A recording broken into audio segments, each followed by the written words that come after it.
नमस्कार माझ्या बालमित्रांनो, कसे आहात तुम्ही? मजेत ना? मी आहे शालिनी हुबलीकर आणि माझ्या हुबलीकर्स मराठी चॅनलमध्ये तुम्हा सर्वांचं खूप खूप स्वागत आहे. आज आपण शिकणार आहोत ना मुलांना, ते अतिशय महत्त्वाचं आहे. ठीक आहे? तर सेमी इंग्लिशच्या विद्यार्थ्यांसाठी मॅथमॅटिक्स स्टँडर्ड 4 मी एक्सप्लेन करणार आहे.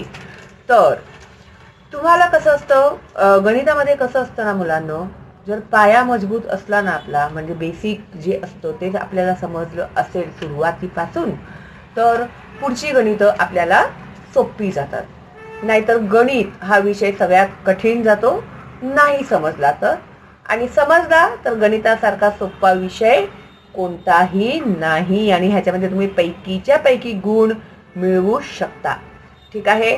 तर आज मी तुम्हाला शिकवणार आहे, आपण सुरुवातीपासूनच सुरू करूया. Geometrical figures. जॉमेट्रिकल फिगर्स म्हणजे जॉमेट्रिक म्हणजे भौमितिक, भौमितिक फिगर्स म्हणजे आकृत्या. तर प्रत्येक ह्याच्यामध्ये भौमितिक आकृत्या असतात, जसे त्रिकोण, चौकोन, चौरस, ते सगळं येईल तुम्हाला आता पुढे. ठीक आहे? तर we see angles between the ground and the slide. आता ग्राउंड म्हणजे काय? ग्राउंड म्हणजे जमीन, हा, आणि स्लाइड म्हणजे काय? हे जे आहे ना घसरगुंडी, घसरगुंडीला स्लाइड म्हणतात इंग्लिश मध्ये. ठीक आहे? तर we see angles between, between म्हणजे च्या मध्ये, the ground and the slide. इथे बघा, त्या लोकांनी लाल ह्याच्याने दाखवले, आपल्याला अँगल्स दाखवलेले आहेत. दिसते का तुम्हाला? हे बघा, इथे एक अँगल दाखवलेला आहे. त्यानंतर the ladder makes an angle with the ground. Ladder म्हणजे शिडी, शिडी जी आहे, आणि ग्राउंड म्हणजे जमीन. शिडी ठेवलेली आणि जमीन ह्याच्यामध्ये सुद्धा आपल्याला अँगल दिसत आहे. दिसते ना इकडे लाल, बघा ओळखले त्या लोकांनी. हा, तर हे आहे अँगल. बघा, इथे मुलगी दाखवते, इथे पण मुलगी दाखवते, हे मुलगा दाखवतोय. ठीक आहे? त्याच्यानंतर we see angles between the tree trunk and its branches. Tree trunk म्हणजे, ट्री म्हणजे झाड, ट्रंक म्हणजे त्याच्या फांद्या. झाड आणि त्यांच्या फांद्यांच्या मध्ये, बिटवीन म्हणजे मध्ये, आपल्याला अँगल्स दिसत आहेत. तिकडे बघा, आहेत की नाही? हो की नाही? मग ह्याच्यामध्ये सुद्धा आपल्याला अँगल्स दिसतात. वी सी म्हणजे आम्ही पाहू शकतो अँगल्स झाडांच्या फांद्यांमध्ये सुद्धा. त्याच्यानंतर there is an angle between the electric pole and the ground.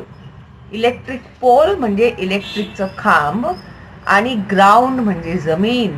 ह्याच्यामध्ये सुद्धा आपल्याला अँगल दिसत आहेत. ठीक आहे? समजलं एवढं तुम्हाला? आता आपण पुढे जाऊया.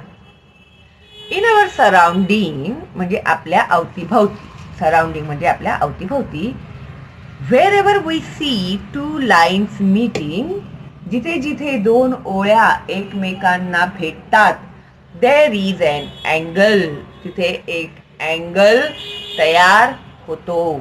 तुम्ही बघा, खिडकी बघा, दरवाजे बघा, टेबल बघा, खुर्ची बघा, त्याच्यामध्ये पलंग बघा, सगळ्यांमध्ये तुम्हाला अँगल दिसणार. आरसा बघा, कळलं ना? कधी त्या दृष्टीने बघा, म्हणजे तुम्हाला आपोआप अँगल्स दिसायला लागतील. Collect some pictures in which you can see angles. Mark those angles using pencil. Look at the angle that can be made at your elbow. Elbow म्हणजे आपण कोपरी असते ना आपली, कोपऱ्यापासून सुद्धा आपण अँगल बनवू शकतो. ठीक आहे? बघा, कोपरं कमी जास्त केलं ना तुम्ही, तर तुम्हाला तिकडे सुद्धा अँगल आपल्या हातामध्ये सुद्धा आपल्याला दिसतं. एल्बो म्हणजे कोपरी असते ना आपली हाताची ती. त्याला एल्बो म्हणतात. ओके, तर त्याच्यामधून सुद्धा तुम्ही अँगल्स बनवू शकता. आणि इथे सांगितलंय तुम्हाला, जिथे जिथे तुम्हाला अँगल्स दिसतात ना तिथे तुम्ही लोकांनी मार्क करा पेन्सिलीने, हा कोणता अँगल आहे, हा कसा अँगल आहे असं. ठीक आहे.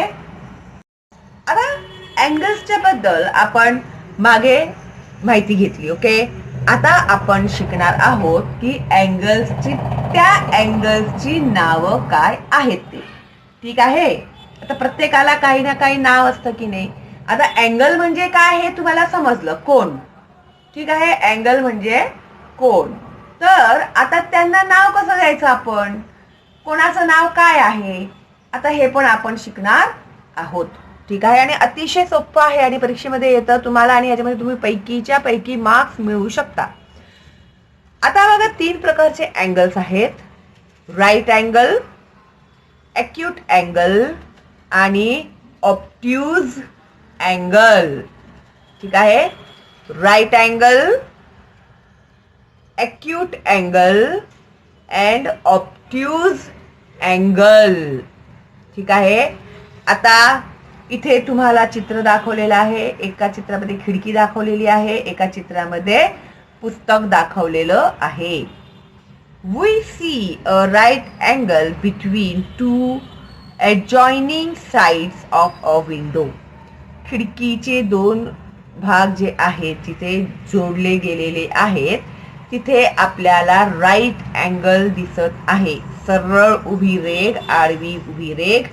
तेच अँगल वरून पण आहे, इथे पण आहे. हो की नाही.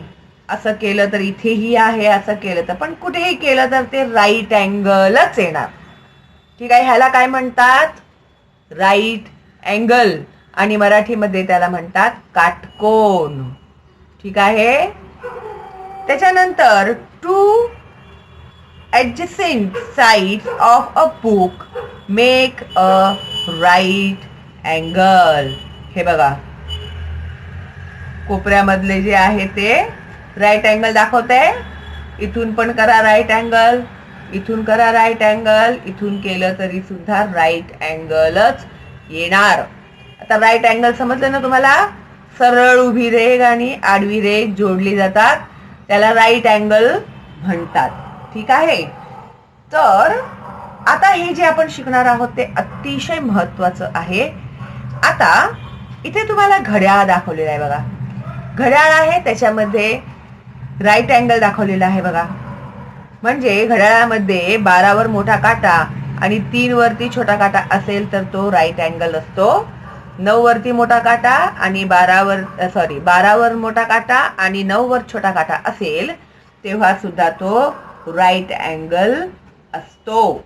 ठीक आहे. आता in a clock at 3 o'clock and 9 o'clock, the minute hand and the hour hand are at right angles to each other. Minute आणि तासाचा जो काटा आहे ते आपल्याला 3 वाजता 9 वाजता राईट अँगल दाखवत आहेत. ठीक आहे. तर इथे त्या लोकांनी एक कैची घेतलेली आहे, तर ते आपल्याला सोपं पडेल दाखवण्यासाठी म्हणून. ठीक आहे. तर आता ह्या कैचीमध्ये बघा त्यांनी राईट अँगल बनवलेलं आहे. In the picture alongside there is a right angle between the 2 blades of each scissor. आता ही जी कैची आहे त्याला त्यांनी राईट अँगल मध्ये खोललेलं आहे. ठीक आहे. त्याच्यानंतर खाली आता राईट अँगल समजलं ना तुम्हाला. ओके. राईट अँगलला मराठीमध्ये काटकोन म्हणतात. ठीक आहे. त्यानंतर as we reduce the distance between the tips of the blades little by little, the angle between the blades grows smaller than a right angle. तर आपण ज्यावेळी ही जी कैची आहे हे कमी कमी करत गेलो तर त्याला म्हणतात राईट ते राईट अँगल पेक्षा आपण त्याला कमी कमी करत जातो. कळलं का तुम्हाला?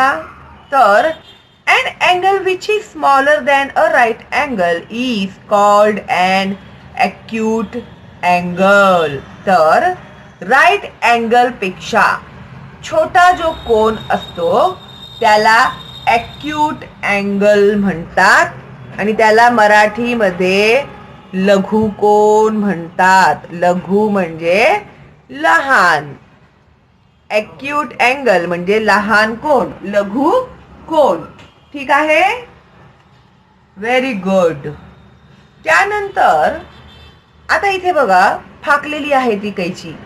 But as we increase the distance, increase करणे म्हणजे वाढवणे. व्यवस्थित जरा समजून घ्या की मी वाचताना मी शब्द कसे वाचते आहे ते सुद्धा तुम्ही समजा आणि वाचण्याचा प्रयत्न करा. आपण नुसतं बसून राहिल्याने अभ्यास होणार नाही मुलांनो, आपल्याला वाचताही आलं पाहिजे. ठीक आहे. But as we increase the distance between the tips of the blades, the angle between the blades grow bigger. म्हणजे त्या कैची मधला जो अँगल आहे तो मोठा मोठा होत जातो. ज्या प्रकारे आपण टिप्स ऑफ ब्लेड्स वाढवत जातो त्या प्रकारे त्यांचा डिस्टन्स ही मोठा होत जातो. बिगर होणे म्हणजे मोठा होणे. Then a right angle, right angle पेक्षा तो मोठा होतो. An angle that is bigger than a right angle is called an obtuse angle. Right angle पेक्षा मोठा जो कोन असतो त्याला ऑब्ट्यूज अँगल म्हणतात आणि मराठीमध्ये त्याला विशाल कोन म्हणतात. कोणता कोन म्हणतात? विशाल कोन. लक्षात घ्या. आता मी तुम्हाला प्रॅक्टिकली करून दाखवते. ही आहे कैची.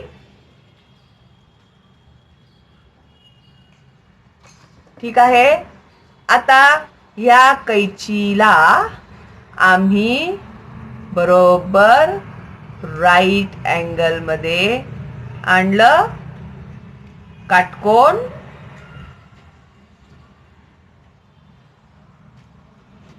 ठीक आहे. आता काटकोनापेक्षा राईट अँगल पेक्षा लहान जो कोन असतो, कितीही लहान असू द्या तो, बघा कितीही लहान असू द्या, तो आहे ॲक्यूट अँगल. राईट अँगल पेक्षा लहान आहे तो ॲक्यूट अँगल आणि राईट अँगल पेक्षा बिगर म्हणजे मोठा आहे तो ऑब्ट्यूज अँगल. लक्षात ठेवा. काटकोनापेक्षा लहान लघु कोन, काटकोनापेक्षा मोठा विशाल कोन आणि मध्ये आहे तो काटकोन. ठीक आहे. आता smaller than right angle is acute angle, bigger than right angle is obtuse angle. एवढं समजलं तुम्हाला? शाबाश. तर आता बघा इथे खाली त्या लोकांनी तुम्हाला घड्याळाचे काटे दाखवलेले आहेत. तर हे आहे राईट अँगल. 3 असू द्या, 9 असू द्या. ठीक आहे. तर हे होतं राईट अँगल. आता ह्याच्यामध्ये कोणता अँगल दिसते तुम्हाला? An acute angle. An acute angle लिहिताना असंच लिहायचं आहे. त्यानंतर ॲन ऑब्ट्यूज अँगल, विशाल कोन दिसतोय की नाही काटकोनापेक्षा मोठा, तो आहे ऑब्ट्यूज अँगल. आता हे जे अँगल्स आहेत ना एकदम पक्के बसवा डोक्यामध्ये आणि ह्या अँगल्सची नावं आहेत ती लिहून काढा. 10 वेळा लिहून काढा. ठीक आहे. आणि हे समजून घ्या. त्यानंतर पुढच्या व्हिडिओमध्ये मी तुम्हाला हे कशा प्रकारे सोडवायचं ते दाखवते. ठीक आहे. चला मग आधी व्यवस्थित हे कोन, लघु कोन, विशाल कोन, काटकोन, right angle, acute angle and obtuse angle व्यवस्थित समजून घ्या, लिहून काढा. त्यानंतर आता हे तुम्हाला तसंही समजेलच, तरी सुद्धा तुम्ही सोडवा आणि मी हे जेव्हा तुम्हाला सोडवून देईन तेव्हा तुम्ही चेक करू शकता की आम्ही केलेलं आहे ते बरोबर आहे की नाही. ठीक आहे. आवडलं माझा व्हिडिओ तर पटकन लाईक करा आणि फॉरवर्ड करा तुमच्या मित्रमैत्रिणींना आणि नातेवाईकांना. ओके, तर चला मग भेटूया आपण लवकरच पुढच्या व्हिडिओमध्ये. तोपर्यंत बाय बाय.